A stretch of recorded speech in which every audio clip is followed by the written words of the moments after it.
The Dodgers have announced their games 1 and 2 starters for the World Series. We're talking more Blue Jays Dodgers Fall Classic.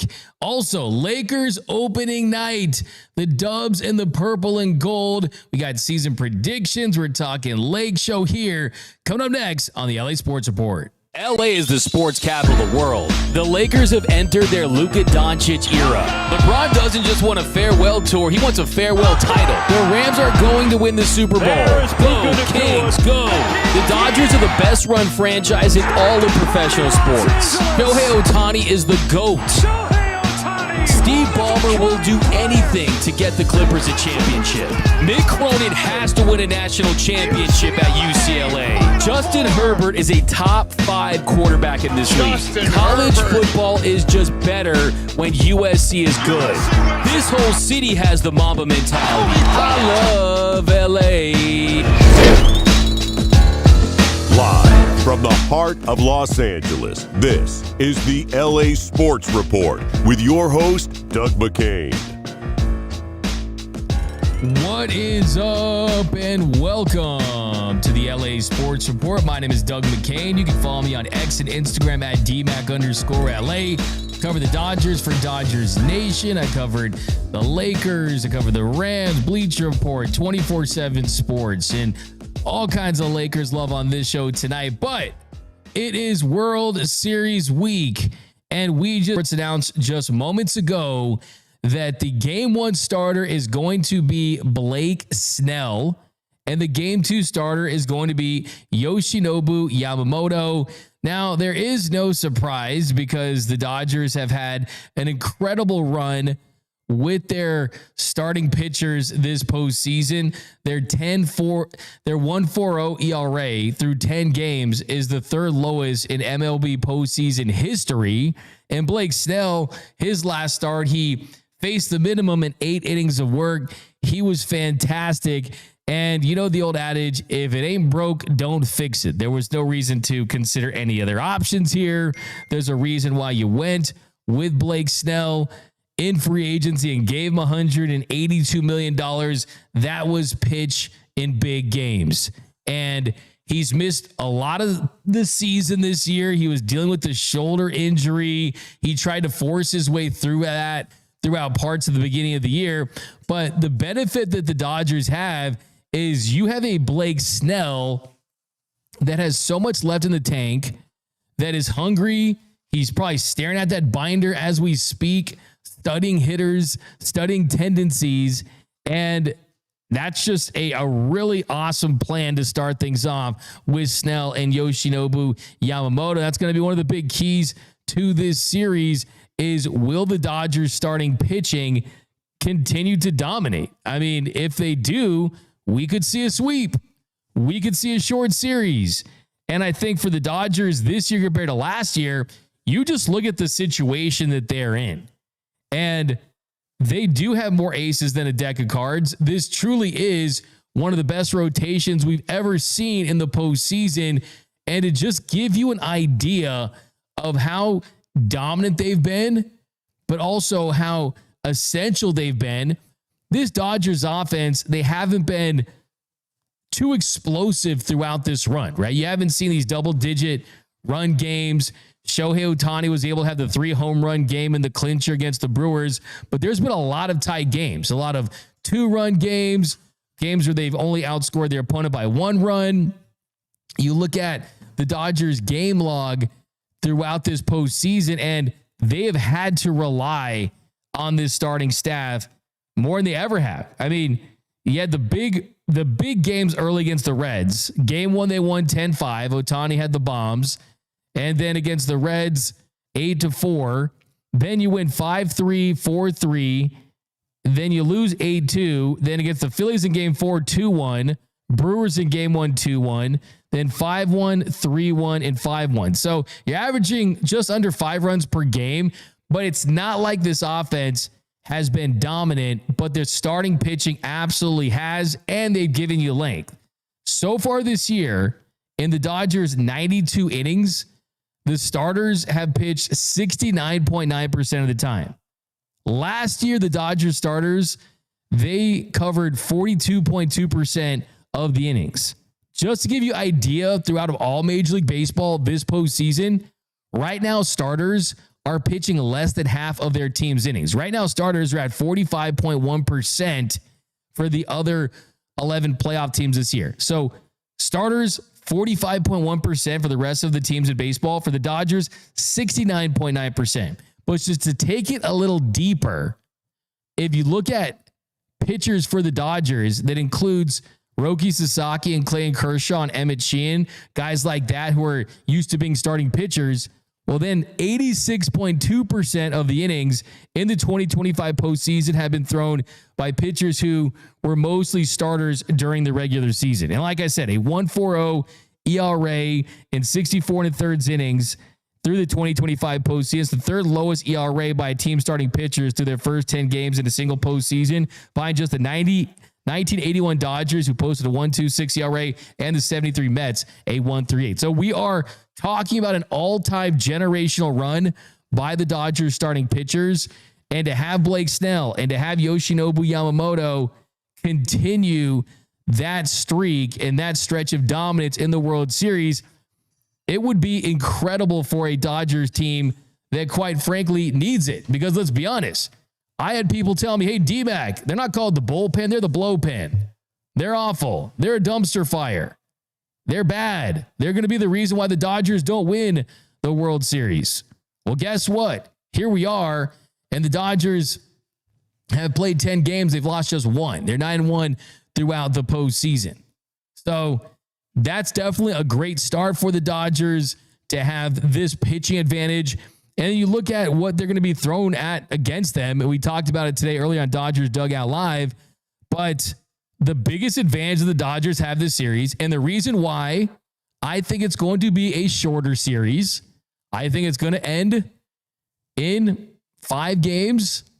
And the reason why I think so is because this is going to be the series where the Dodgers offense comes alive and they carry the pitchers a little bit if they need it, because you're not seeing the dominant lefties. You're not seeing a string of lefties really for the most part. I mean, you look at who they're going to be throwing at the Dodgers, and it's just nowhere near the quality of starting pitching that they had to face early on this season in the postseason, right? Where you got Max Scherzer. I mean, Bassett looked pretty good in his first, in that stint coming out of the pen, and Max Scherzer, we'll see what he can do against the Dodgers. Gosman's another guy that, I mean, he's an ace, right? He's an ace, but he's not a guy that throws gas. He's not a high velocity type of pitcher.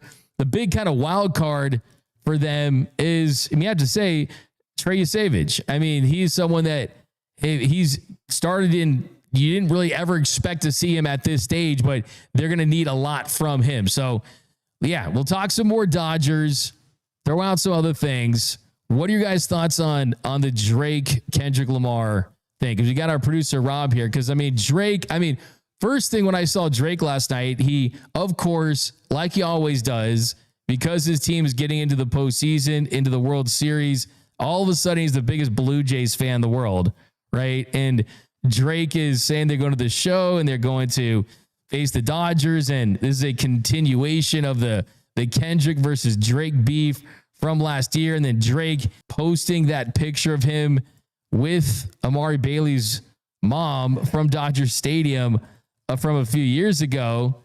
But I didn't even know that Drake was the biggest Blue Jays fan. I know Kendrick's a Dodgers fan. I've seen Kendrick in the stands, in the pavilion at Dodgers games. I've seen during innings to pump up the Dodgers, Kendrick playing, let's go Dodgers. I know Kendrick's a Dodgers fan. He has a song called Dodger Blue on his last album, GNX. I didn't even know that Drake was a Blue Jays fan, right? I didn't even know he was a fan of the show. I thought he'd be more of a fan of the minors or teams. I should, okay, let that one slip. I'll let that one slip. Of course, have a little more fun. We'll have a little more fun here on the LA Sports Report. But guys, we got my producer Robert here. Noel's going to join us in a minute here. But Robert, I asked Buddy this, and he gave me a 30% chance that Kendrick Lamar would perform at the beginning of Game 3 of the World Series, similar to what Ice Cube did last year when he came to bow down and got the crowd hype. It was Fat Joe versus Ice Cube, and clearly Ice Cube won that. Do you think there's any chance at all that Kendrick Lamar will be performing at Dodger Stadium in this World Series? You know, part of me feels like he might pop out. You know what I'm saying? Like, if we know one thing about Kendrick, he loves repping LA. He pulled up to the pop out show in Inglewood. So there's a chance. It really just depends on the schedule. I don't know if they're still on tour or not. I see you right there. And that's the thing too. So I looked it up, Robert. I looked it up, and I don't think they're on tour right now, because doesn't he have something like an international leg of the tour? Noel is a master of this topic too. So he's not on tour, I don't think, right? Not on tour right now. So he's got no excuse, but doesn't. So and he lives in LA, but he also has a place in New York, right? Yeah.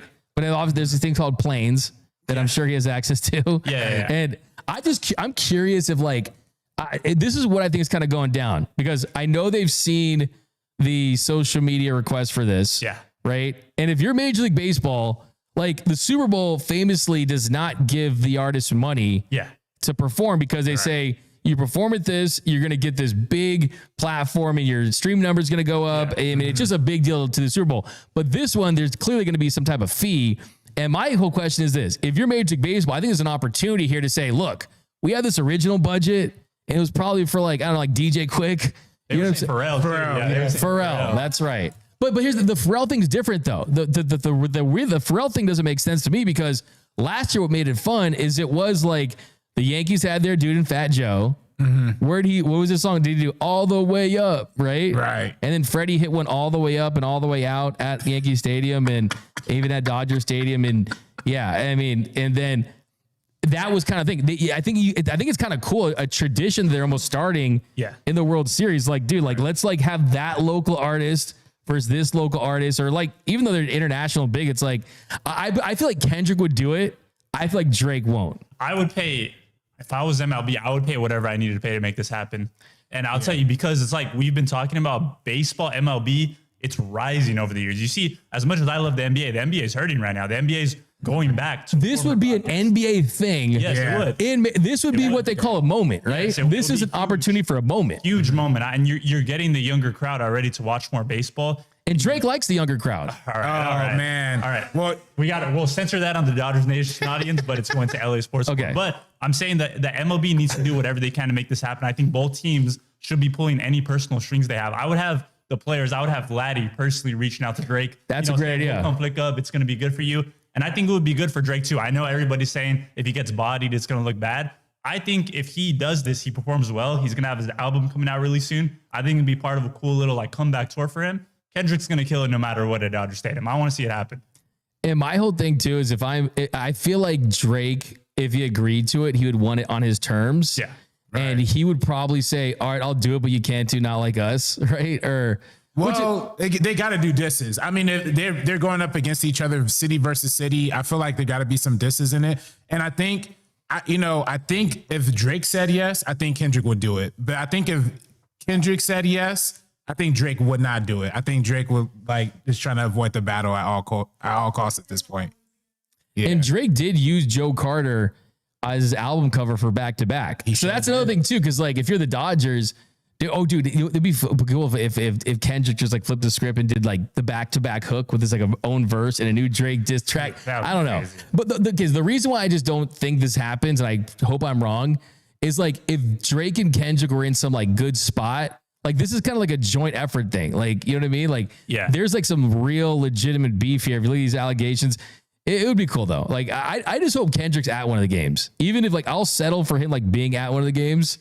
And then we'll see but this is a great opportunity, and I'm with you. Yeah. I just think the Dodgers making Not Like Us their little anthem last year during the postseason, and just what it's done for the city. And then of course, like you said, Drake, he likes to ride the wave, but I almost think him quickly, right after the game ended, he had that picture in the drafts ready, and I just feel like he knows he's teasing it a little bit. And like I told you, I just think MLB should do whatever they can do to make this happen. I think the Blue Jays and the Dodgers should be pulling any strings, because this would just go crazy. It would be incredible. It would go crazy. Here's a cool thing too, is that Drake is such a bandwagon fan then it won't even matter. By the end of the series, they're both going to be wearing Dodgers jerseys anyway. Yeah. Right? Because that's what Drake does. Look, I was saying, I think he was going to post that picture no matter what the outcome was. If the Blue Jays had lost, he was just going to say he was going for the Dodgers. Exactly. I think he was ready no matter I think you're onto something. I really do. I mean, there was that picture of Drake in the Ohtani jersey from a few years back. Oh, yeah. Where he's walking up the stairs. I think it was the it's like the 2024 All-Star jersey or one of those All-Star. I think it was the 23 one. But yeah, anyways, that'll be really something interesting to watch. The World Series is going to, I think, be a lot more interesting because of the fact that it is an international World Series now. Seattle would have been a nice story. Gotta feel bad for Seattle, man. 0 World Series appearances. Like, even the Padres have at least been to the World Series. The Mariners have not been to a World Series. And yeah, I mean, you hear those audible screams from J-Ron after the game, and you could feel his pain. But the Dodgers, they're in a good spot. I think the layoff has been the big topic for them. And that's what Dave Roberts has been asked, and Freddie Freeman was asked today about if the layoff will impact the Dodgers.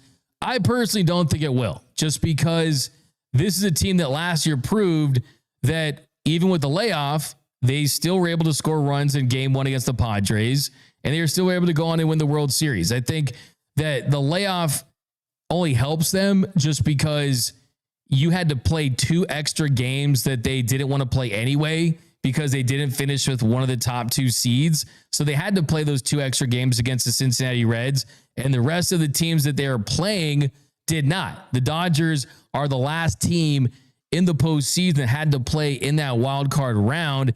So the additional rest, you also have veterans on this team, guys like Mookie and Freddie and Muncy and Kike. There's a lot of guys that can benefit. And then I think the guy that benefits the most from the rest is Roki Sasaki, because we saw how he looked in his first game in the NLCS against the Brewers when he threw 22 pitches, 10 for strikes, wasn't at his best. That was coming off a 3-inning performance against the Phillies, where clearly he emptied the tank in that series. And he's still a guy that's ramping up to taking on this new role as this lights out high leverage arm, as this closer. So I think the rest does him well.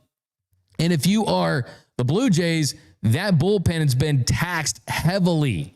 And hopefully you're going to see multiple looks at this bullpen early on this postseason. So yeah, it's going to be a series where I think they're a better team than the Brewers, but they're not a better team than the Phillies. You're not throwing righties at Shohei. You got this Dodgers team that can see and taste and feel a dynasty. Freddie Freeman said today, just minutes ago, that yeah, if you win a second one in a row, you are a dynasty. And I've said on this show all along, the Dodgers aren't a dynasty until you win back-to-back championships. And this is the opportunity that they have, the chance to win back-to-back titles. One interesting thing to me in the series is going to be, will Bo Bichette play? Will Bo Bichette play, and how big of an impact he does have? Because Bo Bichette has been out for quite some time. He has not played in a long time, for a couple months, dealing with that injury to his knee. So, hey, he's a guy who had .311 this season, finished 3rd in hits in Major League Baseball despite missing a month. So if he comes back like he claims that he will, he said, I'll be ready. He made it clear in the celebration. I asked the big wild card in this one for the Blue Jays. Is Bo Bichette, and will he play? So I got Dodgers in 5 in this one. I've got Shohei Ohtani winning the MVP, which I'm not even going to take credit for. Like, I will, like, if you're trying to act like, oh, wow, this guy took Shohei Ohtani to win MVP. Great. That's the most obvious choice. But I'm going with the guy that I think is going to win. You didn't ask me who's my wild card pick. My wild card pick to win MVP would be Max Muncy, just because you're facing righties. He's hit the ball hard. He's starting to hit home runs. I think Max Muncy is a sneaky pick to win World Series MVP. He did just become the Dodgers all-time postseason leader with 14 home runs in the postseason. Give me Shohei Ohtani to get the World Series MVP. I was right about the NLCS MVP, and I thought that he swept both, and that was my preseason prediction. So I'm feeling good about that. But we'll talk more Dodgers later. We got some comments in the show. We got Tom Vernia. Dmac, you called Ohtani's home run breakout. Nice job, Bubba. Top Vernia, I have to say, I've had some pretty spot on takes throughout here. I've also had a lot of L's. I'm looking at you, Michael Conforto. Embarrassment of a lifetime for me. Destroyed my credibility for a whole season. But I did say 6 innings and a home run.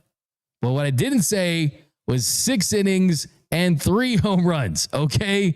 I think that that one was a little bit above, but I think considering how much he had struggled in that series, no one was doing a home run. I was talking to my guy, Pete Soto. Pete Soto? Soto, that's the man. Pete Soto. Yeah. He's my guy. You guys should work together. I could see you guys vibing on something. I would love to. Now he has incredible interviews. But we were laughing the other day because I went up to him on the field and I was like, bro, I saw that reel that you dropped. And he went before game 4, my man Pete Soto, he went to tons of Dodgers fans and asked them who's going to hit a home run tonight. And he asked tons of Dodgers fans. They were saying Tommy Edman and Andy Pages. They said everyone, not one Dodger fan even predicted that Shohei would even hit a home run in that game. I mean, that's how much he had been struggling. And people were saying, man, because he had the single in game 2, he had the triple in game 3, but people thought the home runs weren't coming. But it's Shohei Ohtani, and a part of that was just he really is starting to become. I mean, this show wouldn't exist without Kobe Bryant. I'll just tell you that, just because of my fandom of Kobe for so many years. But man, Shohei really is just one of those athletes that you look at, and I've said it on this show. I think when it's all said and done, I don't think that Shohei Ohtani is going to be on the LA athlete Mount Rushmore. I think he's going to be in the Lincoln Monument, right? Like he's in his own tier, right? He's not on a list with anyone else. I think he goes down as the best athlete ever in Los Angeles sports history. And I don't really even think there's going to be a close second, because I think he'll be either the GOAT or firmly in the GOAT conversation. I think it's tough to acclaim LeBron just because his very best peak years weren't played as a Los Angeles Laker. So I don't think we can include him in the LA Mount Rushmore talk. But we got some more here. We got a comfortable 5 from Yellow Bear. Yeah, give me your series predictions. Claudia 11, what's up, Dmac? I'm catching a laser. Yeah, you can call us Laser for short. The LA Sports Report, Laser. We got Claudia 11. What's up, Dmac? I'm catching laser live for the first time. I like the logo and color scheme. Thanks, Claudia. Appreciate it. So yeah, I picked the colors, and my man Rob too helped me design everything too, and our guy. But the colors I went with is, look, you got purple and gold, you got Dodger blue, Rams, you got the different colors with the Chargers, lots of blues and yellows and soul and royal. But one color that all of these LA teams have in common is gold, right? And gold is, to me, the color of Los Angeles, right? Because it's the city of champions. So black and gold, the official colors the city of Roar. The city of Roar. And speaking of Roar, speaking of champions, tonight is the opening night in the NBA. And coming to talk about it, we've got my man Noel Sanchez recently announced that he will be doing some content for Bleacher Report. Congratulations to that, man. I when I started doing some stuff for Bleacher Report, that day I went right to LinkedIn. I was like, boom, boom, boom, boom. Hey, that's your boy. You know what I'm saying? So congratulations, because Noel's one of the great content producers in the game. So they're lucky to have him, but he's also doing LA Sports Report and things like that. So let's talk some Laker basketball, Noel, because tonight's opening night, no LeBron, but I'll tell you the number one thing that I'm looking forward to is we get Luka Doncic entering the season, not having to adjust to anything, not just thrown into something after a trade and the emotions. The body transformation has been mind-blowing. I mean, he's looking as great as he ever has. And I think tonight could be the beginning of an MVP campaign. I really do. And I'm all in on Luka Doncic going for that MVP this year. Do they win a championship? That'd be great. I'd love that. But we saw Kobe Bryant, when he won that MVP, it's like, we'll win that MVP. Give me that solo MVP. We can check that off the list. Because I'm watching SGA in the other room celebrate a title, having won an MVP. That doesn't sit well with me. Luka needs an MVP and a title, all right? No, absolutely. We're going to learn a lot about Luka and this Lakers team and their identity without LeBron James starting tonight and going up until mid-November. And I'll say the good thing about the Lakers right now is that their schedule to start the season isn't incredibly hard. You do have a lot of young, versatile teams that will give them some trouble. We even saw in the preseason, the second game that Luka played, they played against the Kings and they actually blew that lead and lost because the Kings' second and third units were more athletic. They were a little bit longer, so they were giving them some trouble. But it's all going to start with Luka. He's going to need to average 30 to 35 points to put the Lakers in a winning spot every game. He's going to need help from Austin Reeves. I know Reeves is going to be very, very eager to get more scoring, get more shots at the rim, more opportunities to score. So it's going to be really, really exciting. And I mean, with Luka, the last time we saw him without his number 2 option was last year when Kyrie went down, and it was for a 2 or 3 week stretch. And Luka was averaging close to 40 points in that time. So he knows how to make up for the scoring load when his co-star isn't there. It's going to be really interesting starting tonight against the Warriors, Doug.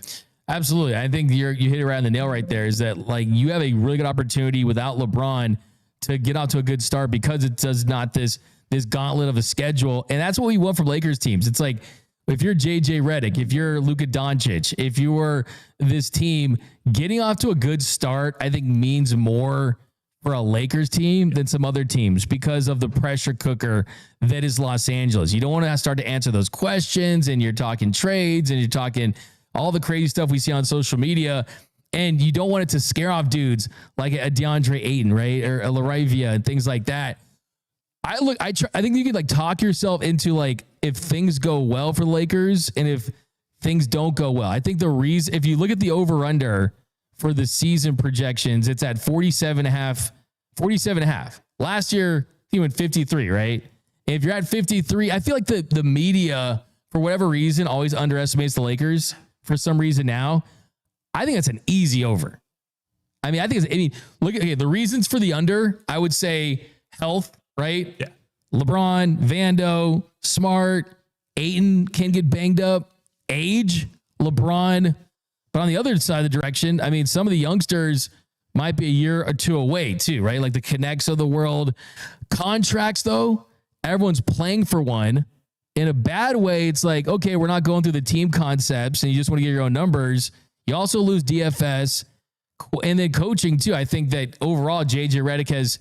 I mean, we had Alan Sleewa on the show. He doesn't think that JJ Redick's a top 5 head coach yet. So, I mean, I think those are the reasons to take the under. Would you add any other reasons for the under? I mean, I feel like Lakers role players as a whole still have some questions left to answer and some things left to prove. I mean, I brought up Austin Reeves. Right now, he solidified himself as a starter in the NBA, a guy that could hit the 20-point mark, a guy that could, on a really good night, he could even, if his 2 other stars are out, he can actually carry the load of the offense and lead his team to a win. But it's like, what is that going to look like over the stretch of a full season where he's playing alongside a Luka Doncic who needs the ball in his hands, a LeBron James who, when he comes back, is clearly going to have the ball in his hands as well? Is he going to get more minutes with that second unit and run the offense there? What's it going to look like when it's the last 5 minutes and you have a fresh LeBron, you have a Luka who is known to be ice cold?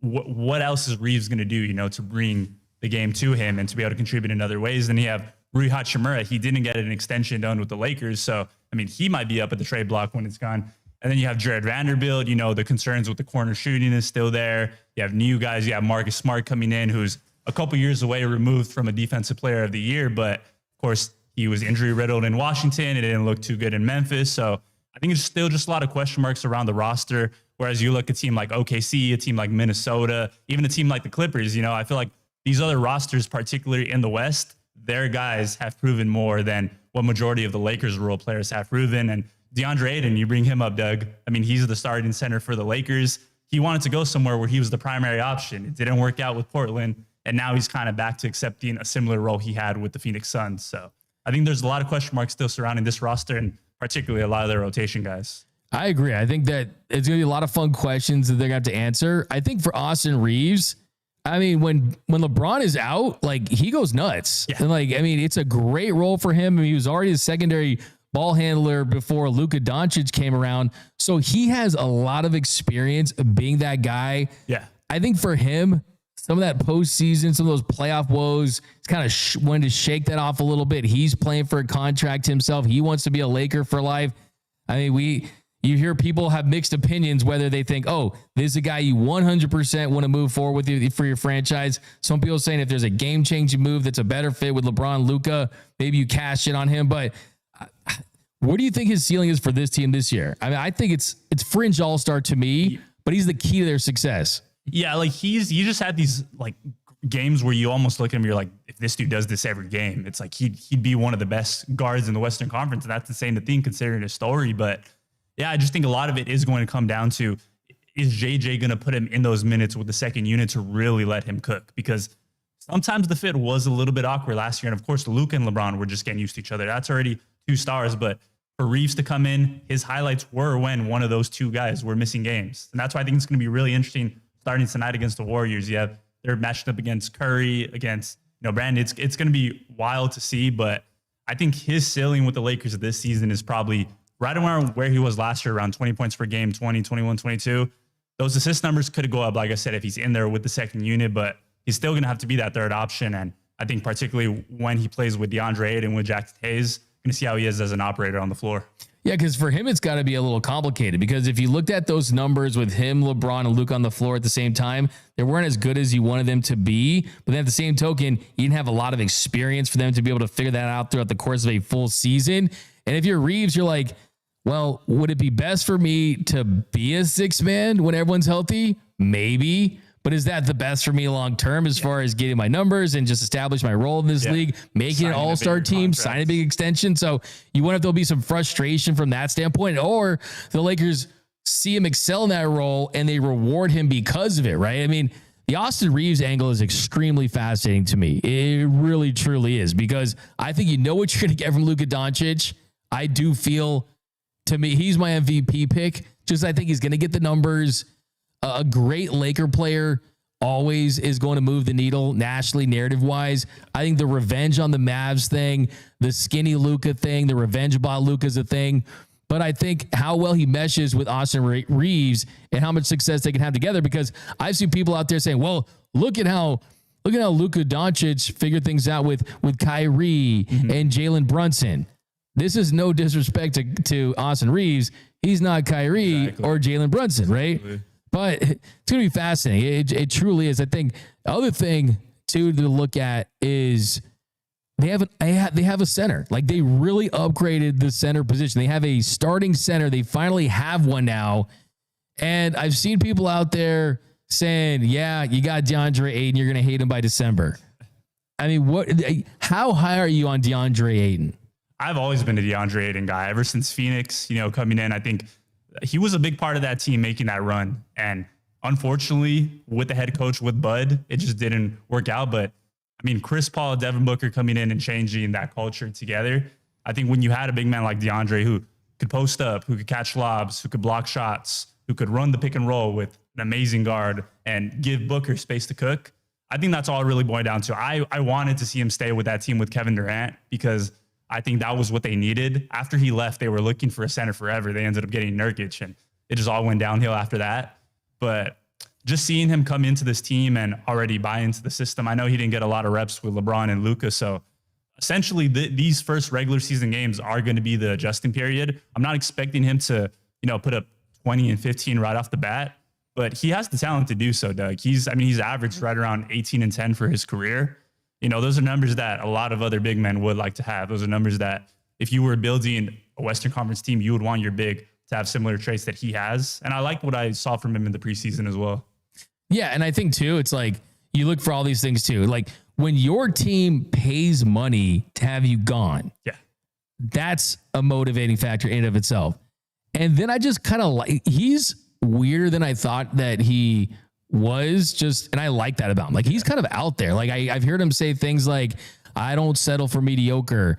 And that they asked him, how excited are you? He's like, I'm tweaking, right? And it's electric. And I want to contribute to those banners. And I think, too, if you're going to be a center and put on that uniform and look up there and see George Mikan and Shaquille and Kareem and even AD's latest contributions, he might get up there too. And Pau Gasol, and just the list goes on and on. Like, it's a sink or swim year for him, because either the reputation about him, there's going to be a lot of naysayers that are going to be proven right, or he can stick a big middle finger up to everyone and prove they were wrong. I think the best case scenario is like, holy crap, how do we afford this guy? Yeah. I think with DeAndre Ayton, it's like, if you have the opportunity to perform this year and be a part of the Luka Doncic era on the Lakers, or you're in dangerous territory of becoming a journeyman in the NBA, and you don't want to do that. In the NBA, especially, you don't want to turn into that at such a young age. Look at Ben Simmons, perfect example. Of course, the drop-off has been nowhere near as heavy, but Simmons has been bouncing around playoff team, and right now he's not even on a team. So if DeAndre Ayton, you have a golden opportunity to be a part of one of the biggest organizations in sports with one of the greatest players we've ever seen right now. And that's the thing too. It's such a great opportunity for him to shake a narrative. I think too, for a lot of these guys on this team, they have a lot to prove. And like, that's what you want. You want guys that have a chip on their shoulder.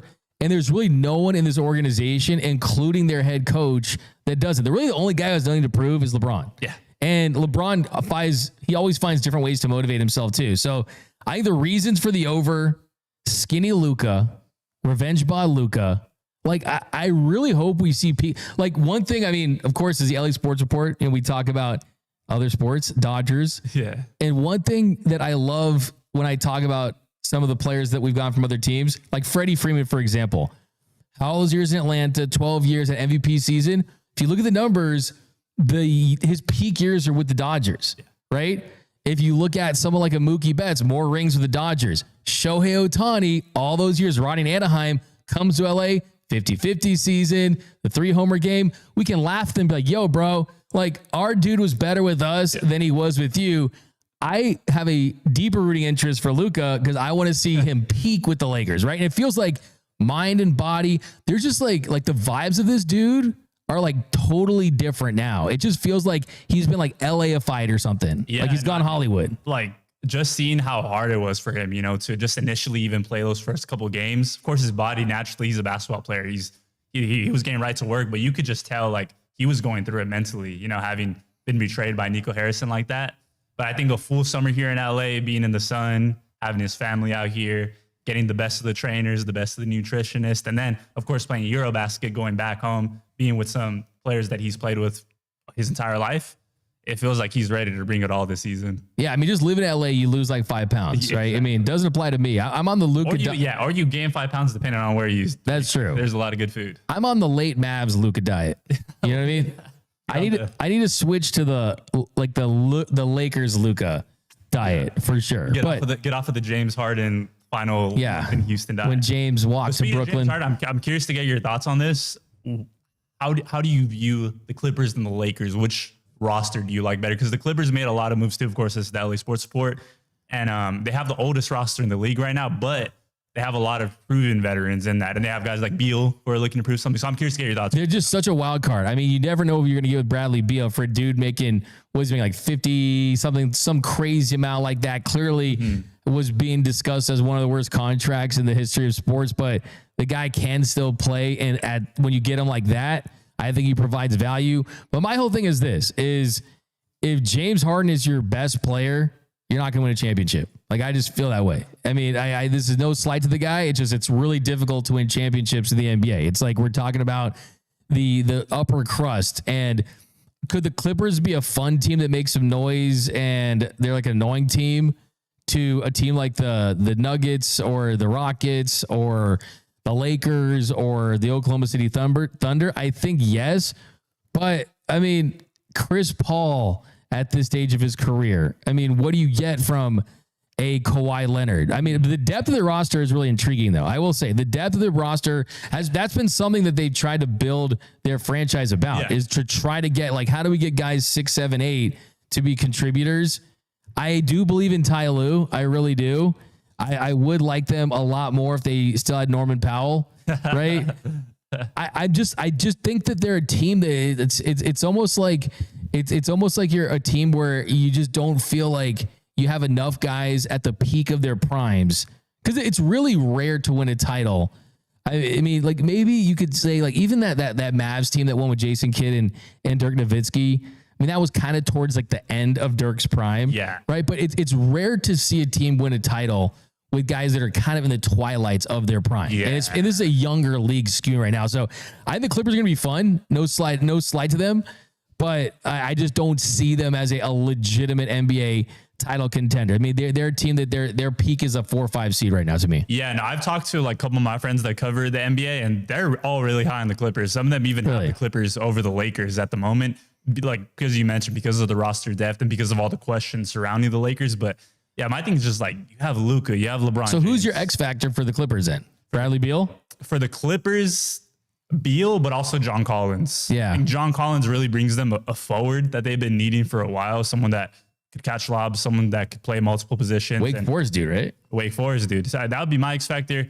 X factor for They the got Lakers. they got two demon deacons. They do. But my big X factor for the Lakers is actually Jake LaRavia. I think, he perfect 3-and-D guy if he works out. He can guard ones, guard twos, guards threes. Especially when someone like a Reeves or a Luka is off the court. I think he's someone that could take on some ball handling duties, hit open shots. I think he'd be huge for the Lakers, if he ends up panning out. Yeah, it feels like that's kind of. I mean, we know that Vando gonna get that call, but I mean, there's been a lot of discussion about who's going to start for the Lakers, and LaRavia is a guy that's really interesting to me too from that standpoint. Is he a real deep threat? I mean, the numbers have been kind of weird, right? It's like even when he's been right, you're talking about like 3 attempts per game, something like that. But like, what are his biggest strengths? He had hot stretches with the Kings where, he would just, like you said, get hot. He would be able to hit shots from all around the 3 corner shot, top of the key. And then, like I said, guarding ones, guarding twos. There's tape where he's picking up ones full court. He's a pest, And I think that's Lakers looking around guys that they want to play next to Luka. He's pointing out guys like DFS in the past. He's pointing out other pesky guards. And I think, in the modern NBA, everybody's looking for guys that can guard multiple positions, guys that could stretch the floor, guys that are ready to shoot when they're given. So when you're playing with LeBron James, with Luka, with Austin Reeves, you really just got to be ready because they're going to command so much attention. And I think Jake LaRavia fits the mold of a player like that. Yeah, I know. I think that LaRavia, I'm excited to see him because, I mean, I know people were down on him, didn't shoot the best in the preseason. But when you look at those highlights, I mean, he can create. He has a reliable jumper. He's got, I think, something that they've been missing. He's an absolute wild card. He really, truly is. I mean, he's a guy that no one's talking about, and then all of a sudden you're a Laker and everyone's talking about you. What are your prospects on Marcus Smart? Like, does Marcus Smart have enough left in the tank to help this team? I didn't love what I saw in the preseason on Friday, but a vet playing the preseason, you're really going to take someone away from that? I'm not. No, exactly. And I think his last performance is really what. Yeah, it's 14 points. He had the 4 steals. Yeah, a good Marcus Smart performance is going to look like. I think JJ knows you're not going to get 30, 35 great minutes out of him, especially I think with the past mileage he's had on his knees over the past couple of years. But if you're getting a good 20 minutes from Marcus Smart where he's coming in, he's relieving Luka and AR and Vando of guarding the best guard on the other floor, and he's able to knock down some threes, gets the rim. That's what a Marcus Smart performance is going to look like. The games where you're going to have to play him closer to 30 minutes, that's where you'll start seeing some of his lower tens where he's turning the ball over, he's making bad reads on defense. But I'll tell you what I'm looking forward to most. And you'll love this about Marcus Smart. Like, the dude brings that old school vocal leader element that I think a team like the Lakers needs. Because we know that Luka, I think he leads by example and he gets you really hype after big shots. LeBron James is like so good that he's only going to speak when he thinks he needs to. Marcus Smart, I think, can take on that role. We saw Rondo a couple years ago, a guy that hung his hat on his ability to defend on the perimeter, but can score at times, but also like, he brings an edge. And I think Marcus Smart bringing an edge to the Lakers, which there's a lot of nice guys on this team. Like, make no mistake about it, a lot of nice guys on this team. You don't want too many nice guys. And I think that is something that had to have been an extra intangible that they looked at. And it's always weird because like Marcus Smart's a guy who played for that other team, right? And like, but let's follow that same path. A guy who was kind of iconic-ish. He was kind of like iconic adjacent, like a guy that you kind of just associate with the Celtics. Yeah. And all of a sudden, like, he's gone. They win championships. And then we see what Rondo did with the Lakers. I'm sure there's some of that too, where he wants to get his towards the end of his career. And I know it hits different too when a star like Luka personally recruits you and lets an agent know that like, I want to play with this guy. Yeah. We've seen it with LeBron. So I think that's going to be another chip on his shoulder. Absolutely. You have to give it to, you got to let your superstar in on roster construction, especially in this town, especially in the NBA. Other guy that I think really improved his stock during the preseason was Vando. Like, dude looks healthy again. The Vando vault looks like he'd be locked again. And he's a cool player because in this day and age, when you're looking at box scores, you're looking at fantasy numbers, you're looking at all this, doesn't show. Like it does not show what he's able to bring to this team. And I mean, defensively, like the way he can just navigate screens and chase dudes around the court, it's fun to watch. And I like how there's a place for a guy like Vando on this team. Yeah, for me, as long as Vando isn't attacking like the rim and trying to go for those contested layups, I'm good because that's the only thing that ever throws me off about him. But he's one of the most skilled and most smart defenders in the NBA. And he's just been itching to get healthy. I mean, you saw what Anthony Edwards told him last postseason. He was like, you haven't been healthy in 2 years. So that's the stigma around Vando right now. I think other teams look at the Lakers and whenever he's on the bench not playing, they're like, thank God. That's the thing too. Cause I'm like, at the end of the day, it's like, it's great that you can do that.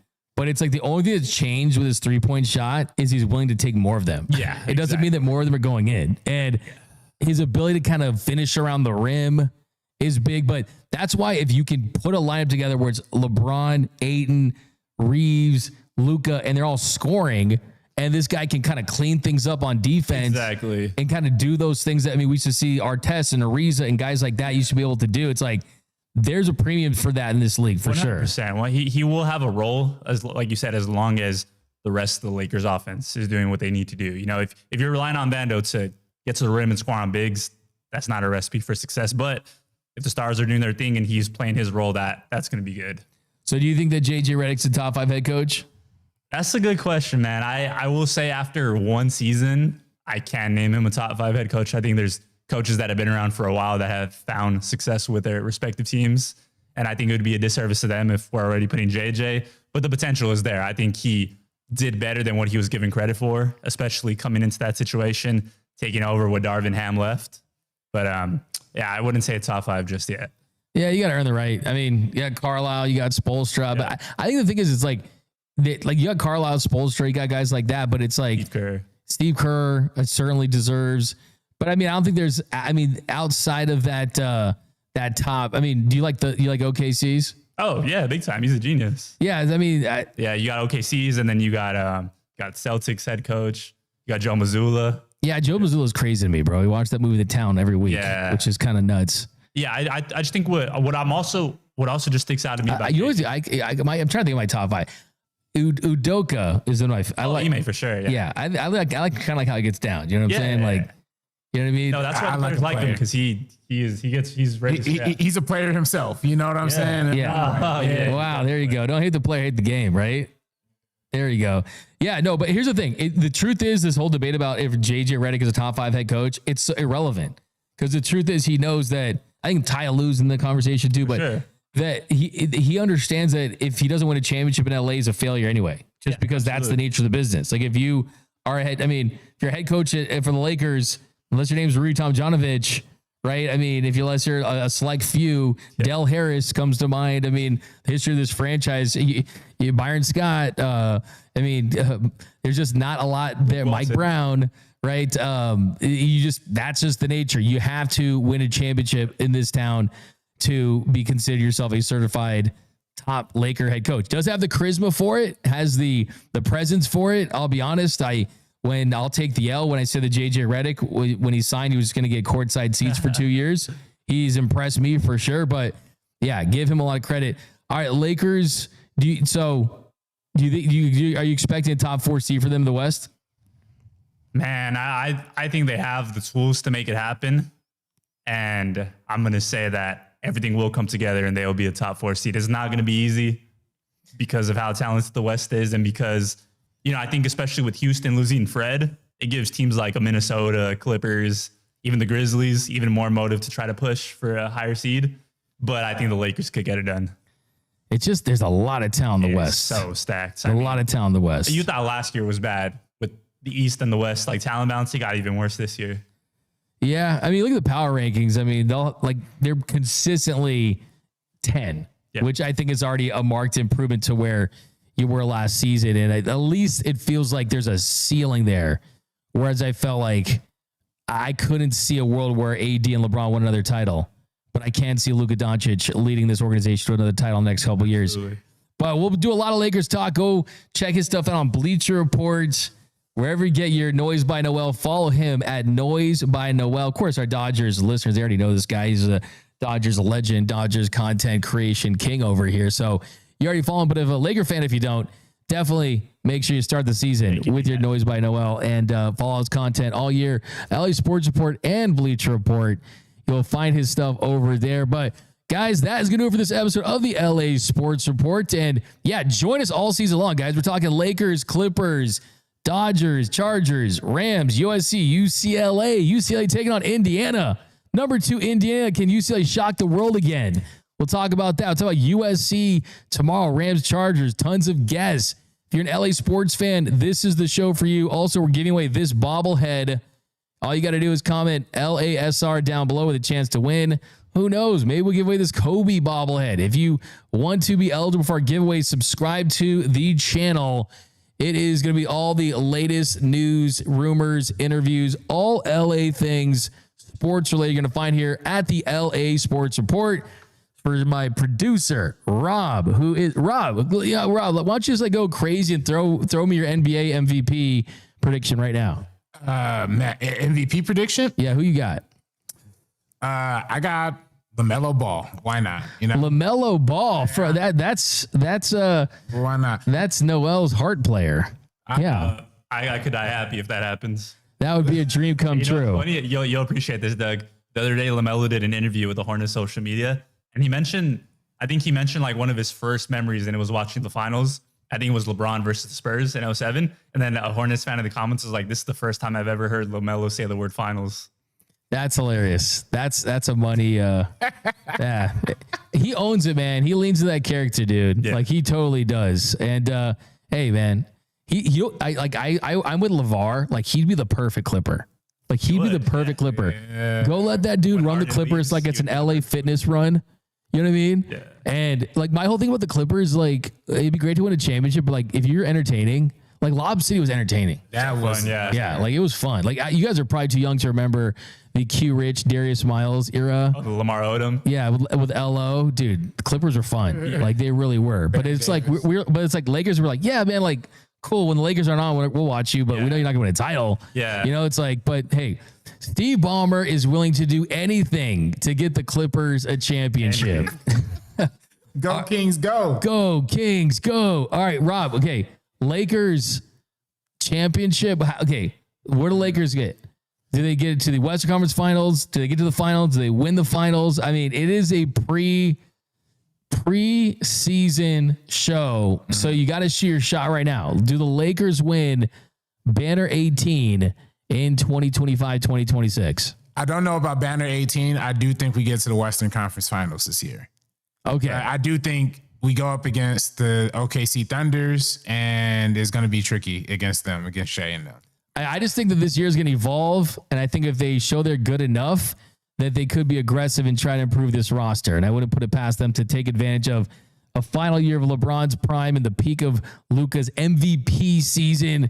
This will be a big year for the Lake Show. But that's going to do it for this episode of the LA Sports Report.